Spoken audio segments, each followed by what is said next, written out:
الإنسان لفي خسر إلا الذين آمنوا وعملوا الصالحات وتواصوا بالحق وتواصوا بالصبر. صدق الله العظيم.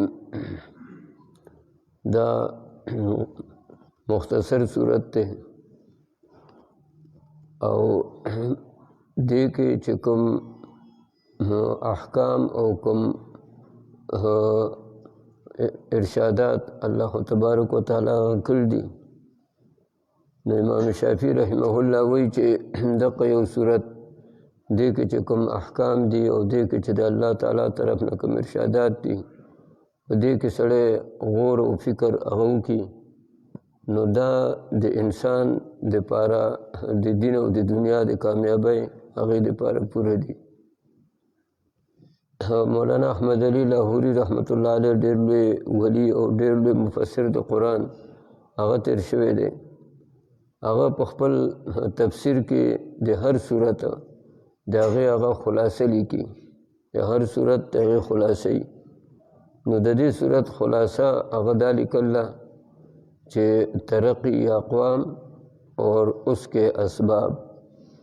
یعنی د قومونو د ترقی او د هغې اسباب چې قومونه به ترقي څنګه کوي، ملکونه به ترقي څنګه کوي، هغې دپاره څه اسباب دي،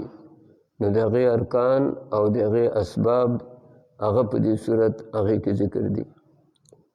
نو هغو وایي چې د ترقي د قومونو هغې دپاره څلور ارکان دي او څلور هغې دپاره هغه اجزا دي او هغه په دې صورت کې ذکر دي. اول ایمان دی، او دویم عمل صالح دی، او دریم هغه د حق وینا ده، او څلورم هغه په تکلیف باندې صبر هغه کول دي. دا څلور خبرې داسې دي چې په دې سره قومونه ترقي کوي او په دې سره انسان هغه کمال هغې ته رسي. انسان دا الله تعالی جوړ کړ دی د دوو څیزونو نه، یو په انسان کې هغې ته قوت نظري وایي چې د ده نظر یعنی د ده فکر او د ده سوچ، دا الله تعالی په انسان کې دا سوچ او فکر د دې یو قوت هغه ایښی دی، او یو په انسان کې الله تعالی د کولو او د عمل د هغې قوت هغه ایښی دی. نو کوم قوت چې الله تعالی په انسان کې هغه د سوچ او د فکر هغه ایښی دی، نو د هغې ترقي هغه په ښه عقایدو سره راځي، چې ښه عقاید او صحیح عقاید او د شریعت مطابق هغه عقایدي، نو په دې سره د ده دا سوچ او فکر هغه کاملي. او کم قوت چې د عمل دپاره الله تعالی هغه په انسان کې ایښی دی، نو د هغې تکمیل او د هغې قوت هغه په ښو خبرو سره راځي، چې یو انسان هغه ښه خبرې کوي، ښه عمل کوي، ښه کار کوي، نو په دې سره د هغه قوت عملي هغه کاملي. او یو سړی ښه سوچ او ښه فکر هغه کوي، صحیح سوچ او صحیح فکر کوي، نو د ده هغه قوت نظری او قوت علمی هغه کاملي. نو انسان کې دا دو قوتونه دي، یو ته قوت عملی هغه وایي او یو ته قوت نظری هغه وایي. نو قوت نظری د دې تعلق هغه د سوچ او فکر سره دی، او قوت عملی د دې تعلق هغه د لاس پو او د اعضاو دې سره د هغه تعلق دی. نو انسان هغه چې کامل کیږي او کمال ته رسي، چې د اوله خبره دا ده چې د هغه سوچ صحیح. نو د الله وحدانیت، د پیغمبر رسالت، د آخرت باندې عقیده او نور دغه شان چې کوم شریعت مونږ ته هغه کوم عقاید هغه ذکر کړي دي، نو دغه سوچ او دغه فکر دا چې د کوم انسان هغه چې دی وي، نو د ده قوت علمي هغه مضبوطي، او بیا چې د دې مطابق هغه څوک عمل چې دی نو کوي، لاس خپې د هغې مطابق هغه چې دی نو استعمالوي نو د ده قوت عملي هغه مضبوط دی. د دې وجې نه امام شافعي رحمه الله هغه وایي چې دې صورت کې چې کوم الله تعالی کوم احکام او کوم ارشادات هغه ذکر کړي دي نو که په دې سره دې من د انسان هغه چې دی نو سوچ او فکر هغه وکړي نو دغه انسان د کامل انسان دی. او که چېرته دې کې یو سړی هغه په دې باندې سوچ او فکر هغه نه کوي نو که دې ځان ته ډېر کامل هغه وایي خو دې کامل نه دی. او دویم معاشره هغه صحیح کول د دې دو خبرو د عمل صالح او د ښه سوچ او د عقایدو او د ایمانیاتو د هغې تعلق انسان سره شو نو په دې سره انسان د هغه اصلاح وشي. او دا نورې دوه خبرې چې په یو بل ته د حق خبره هغه کول او بیا یو بل ته د صبر د هغې تلقین کول نو دې دو خبرو سره معاشره صحیح کیږي چې کله یو بل ته خلق هغه ښه خبره کوي او د حق خبرې یو بل سره هغه مذاکره کوي یو بل له دعوت ورکوي او بیا په هغې کې که چېرته څه تکلیف چې دی نو راځي د هغې باندې صبر کوي په هغې باندې دغه جلدبازي هغه نه کوي نو په دې سره معاشره صحیح شي. نو په خپله پته ولګېدله چې یو انسان هغه په خپله کاملي او بیا معاشره هغه چې دی نو برابري نو د کامیاب شو که نه دغه معاشرې والا دغه خلق هم کامیاب دی او دا سړی هم کامیاب دی. او د دې صورت په اول کې والعصر هغه ذکر کړ دی نو عصر زمانې ته وایي نو الله تعالی وایي په دې باندې زمانه ګواه ده چې چا خپل سوچ صحیح کړ دی چا خپل عمل هغه صحیح کړ دی او چا معاشره هغه چې دی نو هغه صحیح کړ ده نو د هغه ټول دغه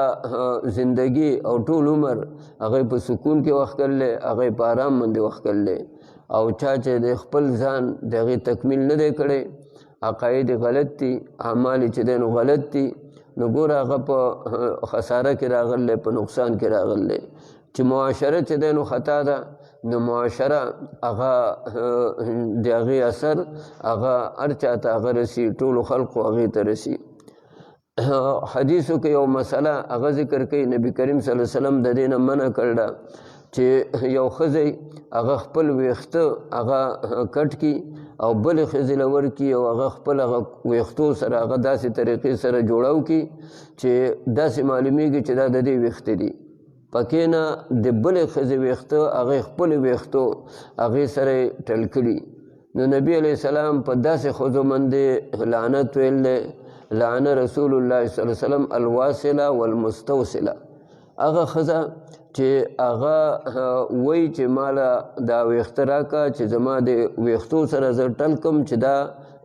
اوږده ښکاري او دا ښځه دا وله هغه ویښته هغه ورکوي نو دا نبی علیه السلام هغه په دغې ښځو باندې دواړو باندې د ویښتو ورکوونکي باندې او دا ویښتو لګوونکي باندې دې باندې لعنت ویل دی. نو یهودو هغو به دا عمل هغه کو دا په یهودو کې دغه عمل هغه و نو د هغې وخت سره د بني اسرائیل دو ته په تورات کې دو ته په صحف موسی علیه السلام په دې کې دا حکم چې تاسو به دا کار هغه نه کوئ. نو هغې ښځو چې کله دغه عمل هغه چې دی نو شروع کړ نو د هغې هغه اثر په هغه معاشره کې په هغه سړو باندې هم وشو او د هغې د ښځو د اعمالو د وجې چې هغو هغه ښځې نه منع کولې نو په هغې سره دغه د هغو هغه سړو باندې عذاب هغه راغی. نو چېرته بازار کې حضرت امیر معاویه رضی الله تعالی عنه چې هغه کله امیر المؤمنین او خلیفه و نو چېرته دا پاغوندی چې دی نو ولیدله د ویښتو نو دا خو جو پته ولګېدله چې بازار کې څوک څه شی هغه یږدي خو خرڅ لیږدي نو هغه ته دا اندازه ولګېده چې دا خو داسې څوک پټ کار چې دی نو کوي داسې څه عمل هغه کوي چې په دغه د یهودو چې کوم کار به کو او هغه دا منع کړي شوي لیکن هغو چې کله معاشره خرابه شوه نو د هغې سزا هغه دې ټولو ته میلاو شوه. نو دغه عمل دا خو چېرته دې ځای کوم شروع شو نو هغه پاخونده هغه وړله مسجد نبوي کې په منبر باندې هغه ودرېده او خلقو ته هغه پاخونده وښوله. وی زما خو دا خیال و چې دا کار دا خود سوا د یهودو نه بل څوک نه کوي، لیکن په دې بازار کې چې دا پاخونده میلاو شوه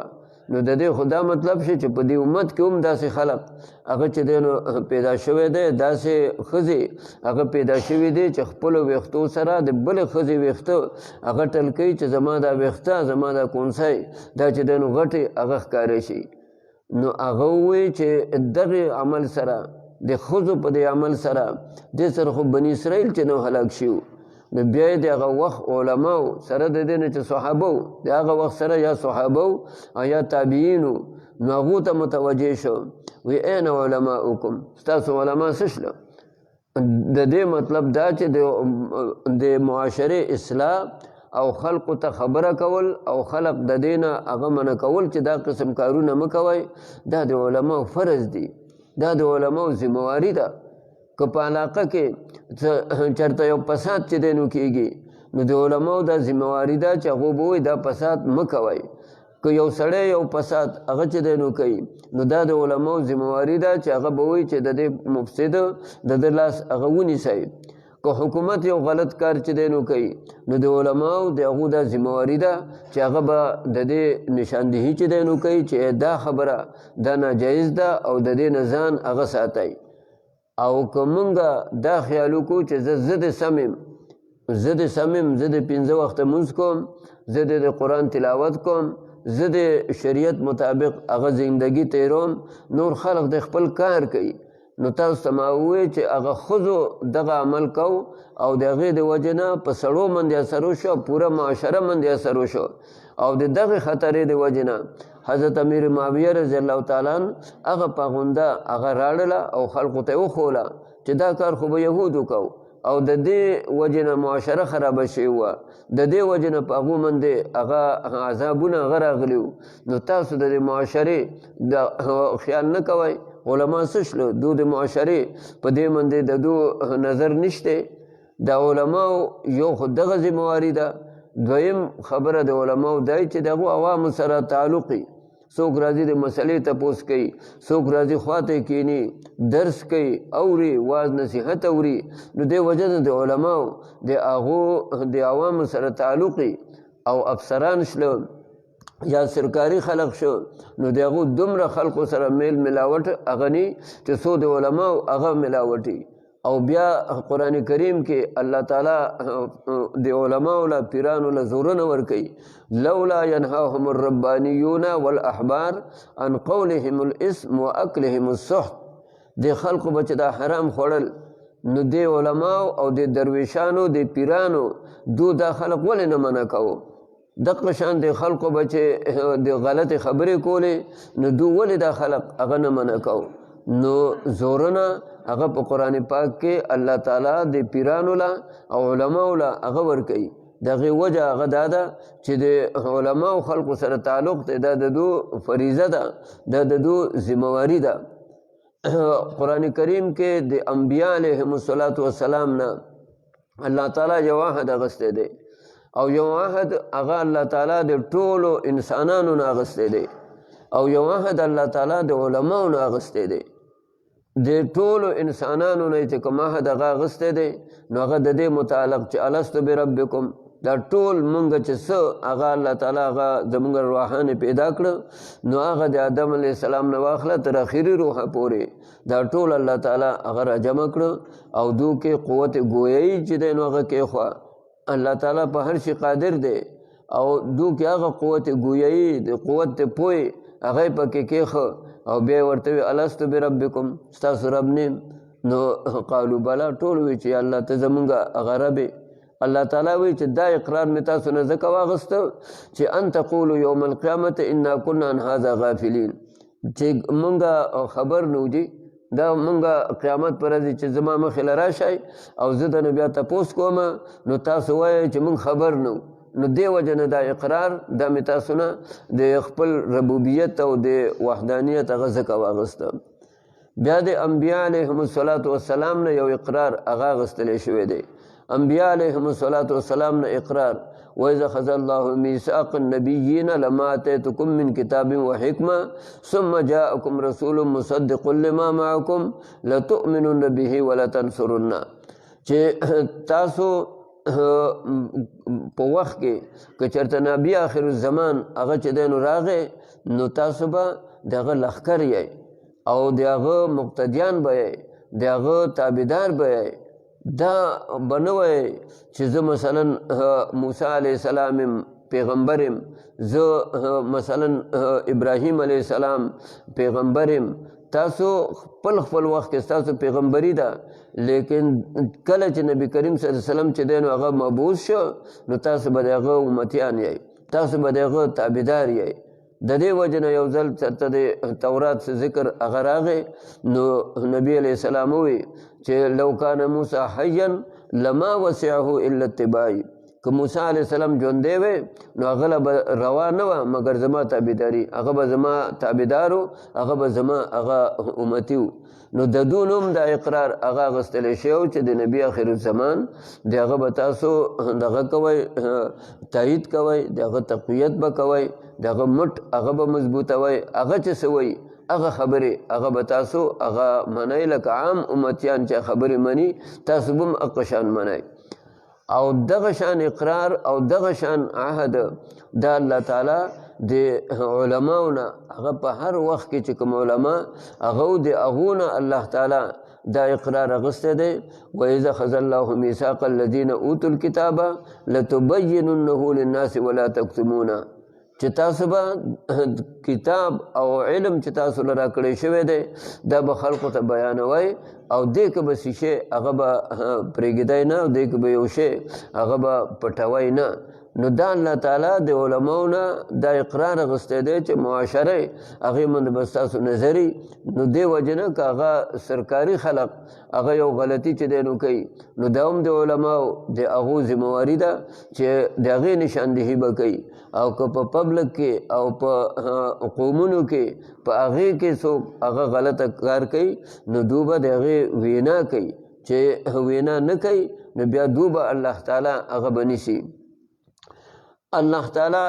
دلته زمانه ګواه ګرځوله نو دا مونږ ته ښایي چې تاسو لږ په دې تاریخ باندې نظر هغه وکئ او تاسو په زمانه باندې نظر هغه وکئ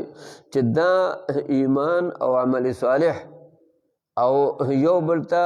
د ښو وینا کول او برداشت کول، صبر کول، دا چې کومو خلقو کې دا صفاتو نو هغه دنیا کې کامیاب شوي دي او آخرت کې به هم هغو کامیابي.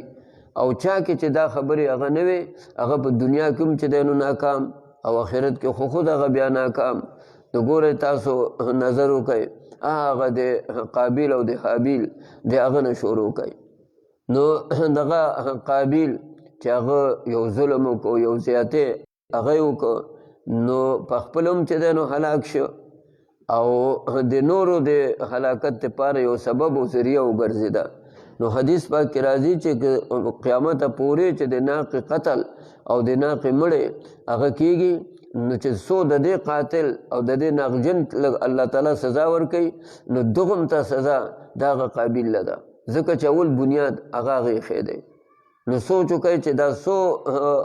داسې ظالمان هغه تیر شوي دي چې هغو اولیاء الله شهیدان کړي دي، انبیاء علیهم السلام هغې شهیدان کړي دي، نور خلق ماشومان هغې چې دی نو قتل کړي دي، ماشومان هغې چې دی نو شهیدان کړي دي. اوس د هر قاتل چې کومه دغه حصه ده نو هغې سره باقاعده چې دی نو قابیل هغه ورسره هغه شریک دی. نو د هغه چې د ایمان او عمل صالح پکې نه و بیا د هغې نه وروستو هغه راشئ نمرود دا د ابراهیم علیه السلام سره د ده ډېر لوی چې دی نو ټکر و. نو چې ایمان او عمل صالح پکې نه و نو د هغې څه نتیجه شوه او د هغې مقابله کې چې ابراهیم علیه السلام د هغه څه نتیجه. بیا موسی علیه السلام د هغه مقابله فرعون سره نو فرعون کې چې ایمان عمل صالح هغه نه و نو د هغه څه نتیجه شوه او د موسی علیه السلام کې چې ایمان عمل صالح و د هغې نتیجه هم هغه ستاسو په مخ کې ده. قارون چې هغه کې ایمان عمل صالح هغه نه و، دا د موسی علیه السلام د خپل تر زوی دی او په تورات باندې انتهایی چې دی نو هغه ماهر و. تاریخ لیکلی چې د موسی علیه السلام او د هارون علیه السلام نه وروستو که په تورات باندې څوک پوهېدلو والا و نو هغه قارون و، لیکن چې ایمان او عمل صالح هغه پکې هغه نه و، د خپل قوم د هغې بدخوا و. قارون هغه د حکومت سره میلاو، هغه فرعون هغه سره میلاو، د هغه د پارلیمنت د هغې یو رکن او د خپل قوم د بني اسرائیلو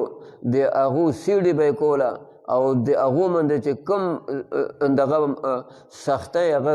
راتلې نو هغه به باقاعده د دې نه به هغه خبر و. نو د فرعون یو دستراس او د خپل قوم د هغې هغه دشمنو، نو د هغې قارون د هغه څه نتیجه شوه.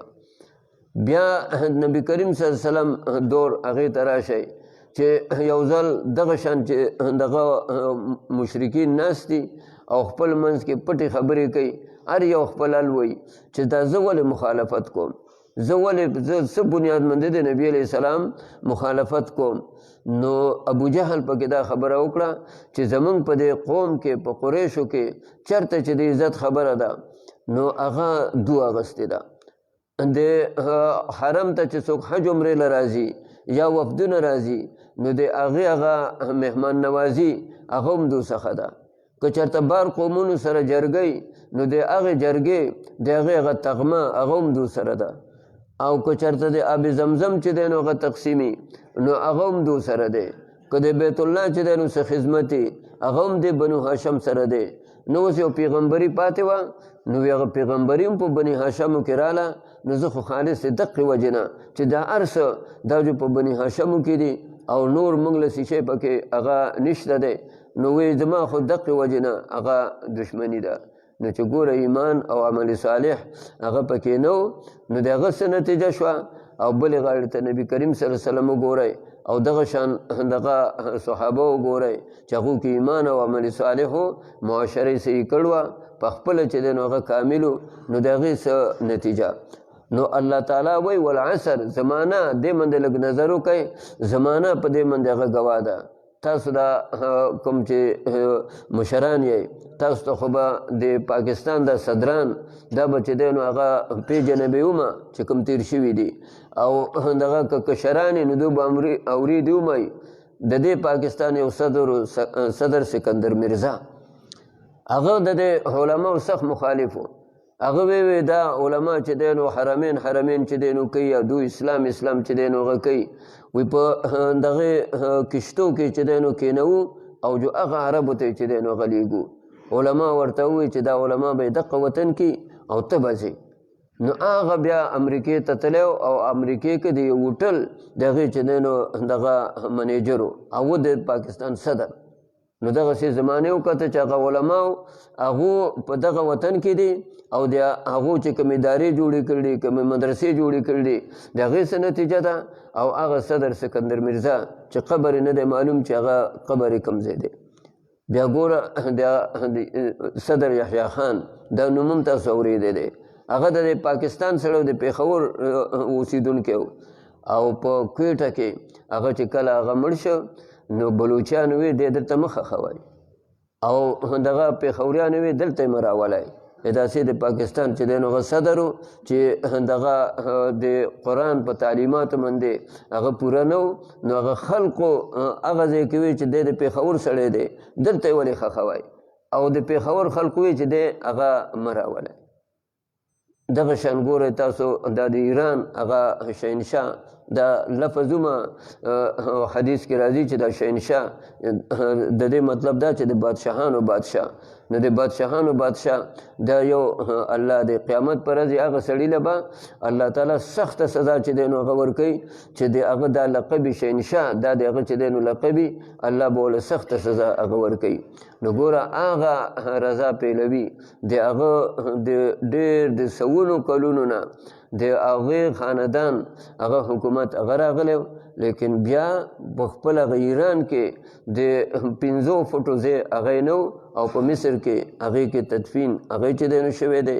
نو الله تعالی وی دی زمانه من د لګوندې هغه نظر هغه چې دینو او کیا هغه د آدم علی السلام دغه نه شروع کړي او ځان ته هغه ورسوي چې کم خلقو هغه کې ایمان او عمل صالح هغه راغله نو هغه خلق هغه په زمانه کې کامیاب او کوم خلقو کې چې د دې نقصان او د دې قصور هغه راغله نو هغه خلق هغه په دنیا کې هم ناکام او په آخرت کې هم ناکام. حضرت عمر رضی الله تعالی عنہ یو ځل نبی علیہ السلام خواله لاړ نبی کریم صلی الله علیه وسلم کور کې چې دا ورته رسته چې نه سو قتل نو یو درې دغه سرمنې پرته وي دا سرمنې باغو ځکه یې خلې په دې به کله کله کېناسته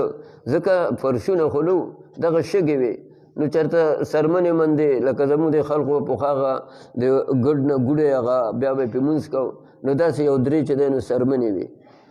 داسې چې دی نو وکتل نو د کیکر پاڼې او داسې چې دی نو څه پاڼې هغه وي نو دا پاڼې هم خلق داسې وغوړوي راوغوړوي یا پاسه پې چې دی نو څه سرمن مرمن چې دی نو کېدي نو چې داسې چې دی نو هغه وکتل نو څه پاڼې پرتې وي او دې غاړې ته چې وکتل سرمنې یو درې سرمنې پرتې وي نو حضرت عمر رضی الله تعالی ډېر وژړل نبی کریم صلی الله علیه وسلم ته وی یا رسول الله د قیصر روم حالت وګورئ او د کسرا حالت وګورئ د دنیا د بادشاهانو حالت وګورئ چې دنه پالنګونه دي یا دنه قالینونه دي یا دنه چې دی نو هغه څه سامانونه دي او ته د ټولې دنیا او د آخر د انسانانو د هغو چې دی نو هغه بادشاهي او ستا د کور دا چې دی نو حالت دی نبی علیہ السلام ورته داسې هغه کېناسته ورته یې وی ګورئ قرآن کریم کې تا نه دلیستي چې الله تعالی به ځینې خلق هغه راوبلي خپل ځان ته د قیامت پر ورځې او دوی به ډېر ښه کارونه به هم کړي الله تعالی به اذهبتم طیباتکم فی حیاتکم الدنیا واستمتعتم بها کم چې فیدې کارونه هغه تاسو دنیا کې اخیستي دي کم نعمتونه هغه چې وو هغه تاسو دنیا کې هغه خوړل دي هغه څکل دي او نن ورځې ما څخه ستاسو دپاره هېڅ نعمت نشته دی او هېڅ چې دی نو د دغه فیدې خبره هغه نشته دی تاسو به په عذاب او په دوزخ هغې کې به تاسو سوځئ ستاسو دپاره دا ده نو نبی علیہ السلام هغه پوه کړ چې د دغې خلقو دنیا هغې ته مه زورېږئ د هغو که دنیا ده نو د هغو یې دقه دنیا ده او زمونږ هغه یوازې دنیا چې دی نو نه ده مونږه دنیا ومه غواړو ولې که دا دنیا میلاو نشي نو دا آخرت دا زمونږه دپاره د آخرت دا زمونږ زیاته توجه هغه په دې باندې ده یو حدیث کې راځي یو سړی به د مور نه چې کله پیدا شوی جو تکلیفونه تر مرګه پورې تکلیفونه به نو الله تعالی به دې چې دی نو هغه راوبلي دی به د جنت هوا به وله لږ ورکړي سپری به پې د جنت وشي نو بیا به وایي څنګه تا خو دنیا کې ډېر تکلیفونه تېر کړي وو دی به ما خو تکلیف کتلی نه دی زه خو په تکلیف باندې نه یم پوه چې ما څه تکلیف کتلی او یو سړی به داسې چې هغه به د مور نه چې څنګه پیدا شوی هغه به په مزو کې هغه به تر مرګه پورې هغه به یې چېرته به تود باد هغه به یې نه لیدلی او الله تعالی هغه به ورته د دوزخ چې دی نو یو چپه هغه واړ هغه به ورته کي نو به تا خو دنیا کې ډېرې مزې هغه کړوې هغه وایي ما خو اړو مزې لیدلې نه وي نو ټوله خبره هغه د آخرت ته دې وخت سره ګوره موږ باندې تکلیفونه هم شته دی د ګرانۍ د وجې نه رامنې هم خبرې راځي د مرضونو د وجې نه رامنې هم خبرې راځي بېروزګاري هغه هم ده ډېر انګریزانو کوشش وکړو چې خانداني منصوبندۍ په ذریعې سره د خلقو د اولاد چې دی نو هغه کم کړو لیکن هغه کم نشلو هغه دومره چې دی نو هغه زیاتېږي دا د نبي علیه السلام چې دی نو امت دی لیکن دومره ده چې تکلیف هغه به په دنیا کې هغه راځي هغه تکلیف هغه به تېروو د هغې برداشت به کوو خو دې سره ځان له به محنت هم کوو مزدوري به هم کوو نوکري به هم کوو تعلیم به هم کوو او دغه شان چې دی نو یو بل سره هغه به همدردي هغه به هم کوو ولې که نه کېږي نو بیا به په الله باندې دا خبره هر تکلیف چې راغی نو هغه بیا وایي چې زما له الله تعالی نه وه مقرر کړې کړی چې زما تر زوی له الله تعالی دومره جایداد ورکړ دی نو مال یې نشي راکولی نو سړی به صبر په دې باندې کوي چې زما دې کې فایده ده او حدیث کې راځي چې څنو خلق الله تعالی چې مالدار پیدا کوي هغو له مال ورکوي نو هغو له چې غریبي ورکوي نو هغو نقصاني کېږي نو هغه مالدارۍ کې فایده ده او کوم خلق چې الله ولا غریبي ورکوي د دوی په دې غریبۍ کې فایده ده یو ځل نبی علیه السلام صحابه مهاجرین راله اصحاب صفان نو هغو به ډېر زیات چې دی نو تکلیف به ورته دې پورې چې دغه کپړې به ورڅخه نه وي نو د بل شاته به داسې چې دی نو پټېدل چې لږه پرده وندې هغه وشي نبي علیه السلام ورته ووایي چې تاسو خفه کېږئ مه تاسو به دا کوم چې تاسو ته غنیان ښکاري سره د نه خو اصحابانو وایي دا تاسو ته چې کوم غنیان ښکاري د دونه به 1500 کاله مخکې تاسو جنت ته به چې دی نو ځئ دنیا کې خو تاسو تکلیف هغه چې دی نو تیر کو لیکن په آخرت کې به تاسو جنت ته د دونه مخکې هغه به ځئ نو الله دې په موږ باندې رحم وکړي او دا ډېر زموږ ضرورتونه دي دې وخت سره دا خلق په بېروزګارۍ کې ومه دی دغه شان ډېر تعلیم یافته خلق هلکان هغه دغه شان بېروزګاره چې دی نو ګرځي نو دا امتحانات دي دا ازمایښونه دي الله تعالی دې زموږ دا ضرورتونه حاجتونه د خپلو خزانو نه پوره کړي زموږ ښه ملګري او ښه د علاقې د هغې مشران هغه دنیا نه تللي الله دې ټولو مغفرت نصیب کړي ډېر زموږ داسې وروڼه عزیزان دي هغه هسپتالونو کې دي کورونو کې دي الله تعالی دې هغو له صحت کامله نصیب کړي د مدرسو د هغې د الله تعالی حفاظت وکړي دا د پاکستان عوامو د پاکستان افسرانو د هغو نه ګیله نه ده دا یو بین الاقوامي سازش دی د مدرسو خلاف او دغه دی غواړي چې مدرسې ناکام شي ګورئ تاسو وګورئ په حرمینو باندې څو اثر وشو حج او عمره باندې څو اثر وشو هغه اسلامي ملک هغو به دنیا اربونو روپۍ په عمرو باندې په حجونو کې هغې کې به یې وګټلې هغو خو په زارو کې ولا چې دی نو دا ګوړه کې ولا زار ورکړي دي چې په دغه حج له خلق نه ځي دغه شان عمرو له خلق چې دی نو نه ځي نو دې سره څو خلق چې دی نو متاثره شو دا ایجنټان دوی به چې ټکټونه چې دی نو ورکول جهازونه هغه څو متاثره کړو د پاکستان پی ای ای د پاکستان جهازونه هغه څو متاثره شلو څو مزدوران څو نوکران هغه بار ملکونو کې هغه متاثره شله الله دې زموږ حفاظت وکړي واخر دعوانا الحمدلله رب العالمین